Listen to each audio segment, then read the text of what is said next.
Donald Trump arriving today at the Manhattan courthouse, where for more than 6 hours he sat watching as lawyers and prosecutors grill potential jurors who could hold his fate in their hands. At the end of the day, 7 jurors were chosen. 3 women, a teacher, a software employee at Disney, and an oncology nurse who said, "I didn't know I was walking into this." And there are 4 men, the 4th, a man born in Ireland who works in sales, 2 attorneys, and an IT consultant originally from Puerto Rico who called the former president fascinating and mysterious, saying he walks into a room and he sets people off one way or another.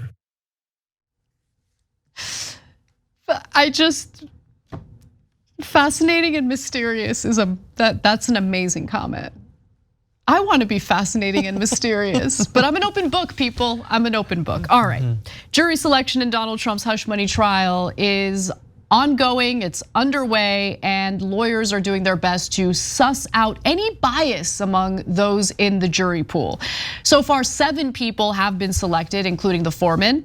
11 more jurors, though, are needed. 6 of them serving as alternatives or alternates. Finding the remainder is proving to be a little bit challenging, John, because the case, the hush money trial that Trump is facing, is taking place in New York.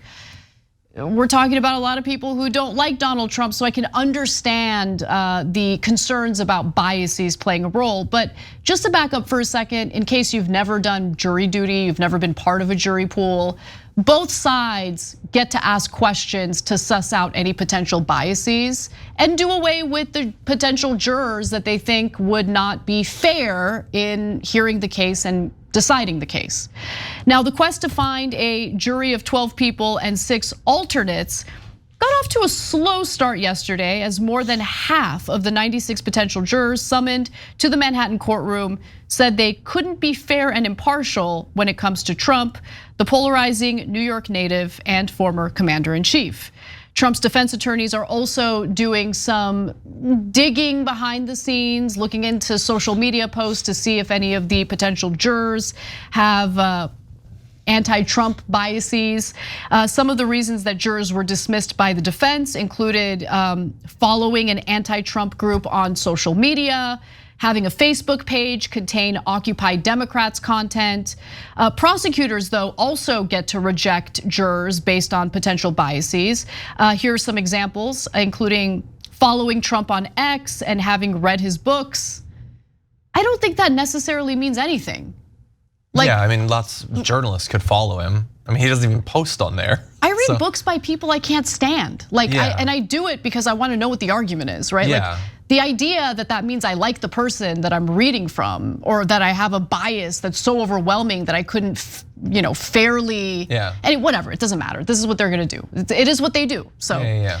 But I just think you're potentially excluding jurors who could be fair and impartial based on factors that don't necessarily mean anything. That's all I'm saying. Pausing here to deliver some honest truth, as we do in our news coverage as well.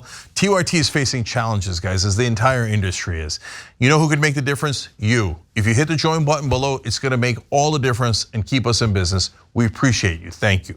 Yeah, the entire thing is utterly frustrating, and even with just the small sample that we got there of the people that we've chosen, and they're still anonymous, but just like the fascinating, mysterious, I just think, okay, I have no faith in this process anymore. No, don't say that.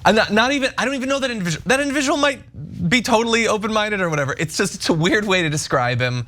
And I get the difficulty in finding people who can be fair and impartial, because obviously there's a massive amount of bias in both directions. There are tens of millions of Americans who would never admit that Donald Trump had done a single thing wrong. And then there's also a lot of people that would never give him an inch on literally anything.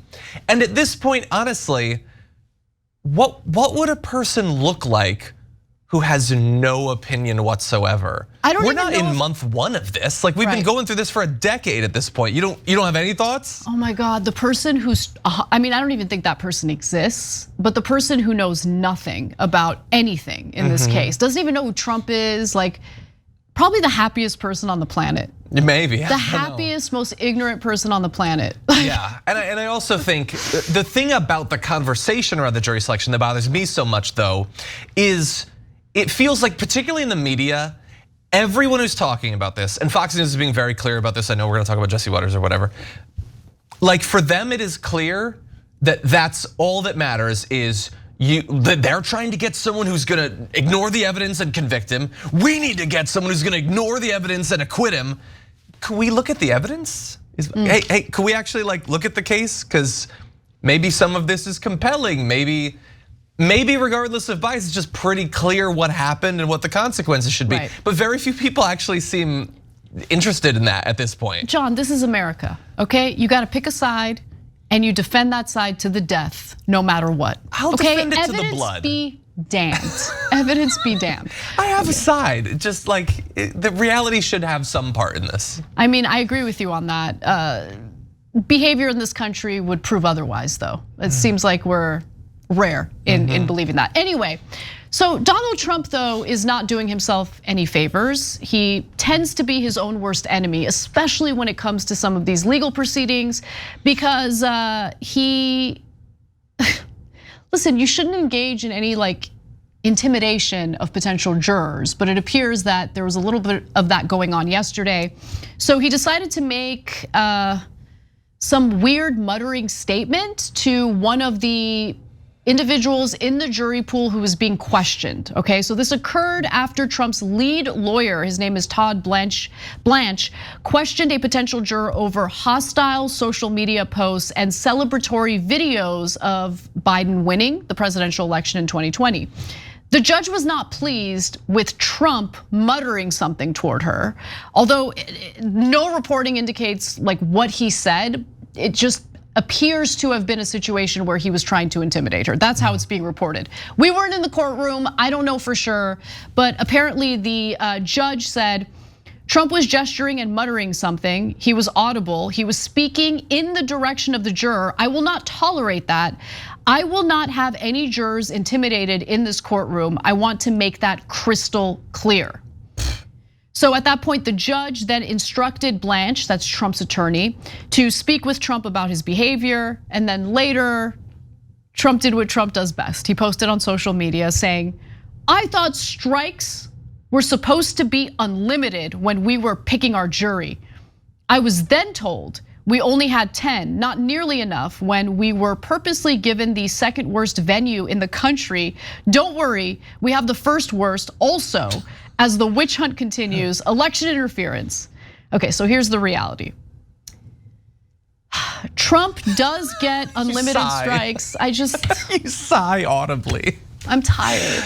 I'm just so tired. Sorry, I don't mean to interrupt you. I feel the same way though. Trump does get unlimited strikes to remove a juror for cause, which means for a specified reason, but both the defense and prosecutors have a limited number of peremptory challenges, which allow for the removal of a juror for any reason. Other than like being a part of a protected group. Right, exactly. So before before that post that he put up, the DA's office already asked the judge to hold Trump in contempt and fine him for 3 previous posts that he put up on social media that they interpret as violating his gag order. He's gonna keep violating his gag order. Yep. Like he might keep getting fined, I don't know, but he's gonna keep doing it because again, he's his own worst enemy. And so like for the people who support Trump, please, in good faith, explain to me whether he frustrates you in this narrow area. Okay, I get it, you love him, he can do no wrong, I get it. Okay, put that aside for a second. But since you love him so much, does it not frustrate you that he is his own worst enemy? No. Like, okay, let's pick He's fighting back. He's counter punching. He has to counter punch. It's just, Bernie Sanders, one of my favorite politicians, right? I can't imagine Bernie standing trial for anything, but let's say he does. If he kept violating his gag order and if he was accused of intimidating potential jurors in the jury pool, I would not be happy with him. I'd be very upset. I'd be like, listen, Bernie, I love you and I want you to succeed. Why are you doing this? You're your own worst enemy. I don't get like the weird need to provide cover even when Trump is doing things that hurts himself. Okay, but let's move on. So the court's in recess today and the jury selection will resume tomorrow, yet there's still much concern about the rest of the jury and how it will be selected. So the View's Sunny Hostin weighed in on this. She's concerned that Trump supporters are going to infiltrate the jury. Let's hear her argument. But I still believe that they will be able to find an impartial jury. They are never going to find someone that doesn't know about the former twice impeached loser president, right? They're never going to find that. But what I did find also interesting about my Super Bowl is that the legal teams will be checking the jurors' social media profiles to see if they can assess the truthfulness and intention of what they said during voir dire, which is their questioning. And I think that's really, really important, because if you start liking Trump, say you follow Trump stuff on social media, are you going to, can you be impartial? I don't really think so. And I think what could happen in a case like this is if you have someone, and we were talking about this morning, someone named Clay Travis is sort of telling people to get onto that jury. You get one person that sneaks onto that jury with untoward feelings, that person can hang that jury. How do you sneak onto a jury? You have to be called. Well, you lie. You lie. You say, yeah, that's I hate Trump. But I can be impartial, and I this and that. So it's interesting because you have both sides super paranoid that you're gonna have, super biased people involved in the jury. And by the way, she referenced Clay Travis. This is the tweet that she was referencing. If you're a Trump supporter in New York City who is a part of the jury pool, do everything you can to get seated on the jury and then refuse to convict as a matter of principle, dooming the case via hung jury. It's the most patriotic thing you could possibly do, except it's not. No, it's not a principle either. It's lying, and it's engaging in political activism in a court of law where justice should reign supreme, not your political agenda. But we live in America where, unfortunately, especially when it comes to Donald Trump, you have two sides that are looking for some maneuver so you don't have a fair case. And I think there should be a fair case. Hey, thanks for watching that video. We really appreciate it, guys. And we appreciate it if you become members, because that allows us to be independent, honest, progressive, all the things that you don't get from corporate media. And all of that is because of you guys. Hit the join button below and become one of us, become a Young Turk.